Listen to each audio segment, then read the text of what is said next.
Good morning, Jasmine. How are you?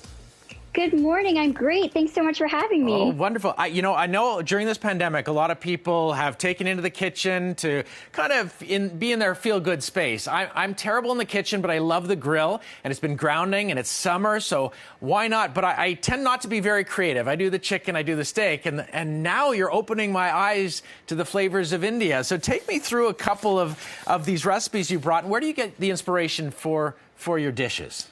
So these are family recipes that were passed down from my grandmother to my mom and now to me. And it doesn't matter how terrible you are in the kitchen. Okay. My recipes are so simple and easy. So I hope you're going to try one and you're going to show all of us your creations after I'm done showing you. So should we get started? Will. Yeah, let's do it. Because you're a lawyer, so food must be a passion for you. And yes. I don't know how you combine those, but you certainly seem to be doing it. But yes, mishkaki barbecue skewer beef. Did I kind of say that right? No. You have gotten it. Okay. Now, I thought this was an Indian recipe my entire life up until a few weeks ago when I was doing research for my 4th cookbook, which is on entrees. And I'm doing the research, I'm figuring out the background, and I learned that no, this recipe, this dish is not straight from India. It was created by the Indian communities in East Africa. Oh, wow. And then when the Indian communities moved due to political issues and other reasons to other parts of the world, they brought this recipe with them. And I have it right here. I'm not sure if you can see it. Oh, I can. Look at the rich color. Is that beets on it or?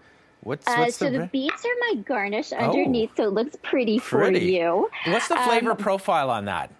So I'm going to tell you all the good things. Yeah. You've got fresh garlic, fresh ginger, cilantro, salt, green chilies, a little bit of oil, and lime juice. You put this all in a blender to make your marinade, and then you're going to put cubed beef. I like tenderloin because it's tender, and it always tastes very good. You don't have to put meat tenderizer and all the other stuff. Sold. I like to exactly, nice and easy. I told you. So I like to marinate overnight so that the flavors really hold, and then you're going to skewer those cubes of beef and you're going to grill it, and that's it. It's that easy. And so what I'm going to do for your viewers, because as I said, this is coming out in my next cookbook, so it's not out yet, but I will put it on Instagram in the next few days so that your viewers can try this summer. Perfect. And so on Instagram, it's at JD in the Kitchen, so you can follow there. Okay. And of course, with the grilled meat, with an Indian dish, you always want the chutney. Oh, yeah. And so what I've made today is the coriander green chili chutney. And I always like to tell people, some people call it coriander, some people call it cilantro. Yes. It depends what you've been raised with, what you call it, but it's the same thing.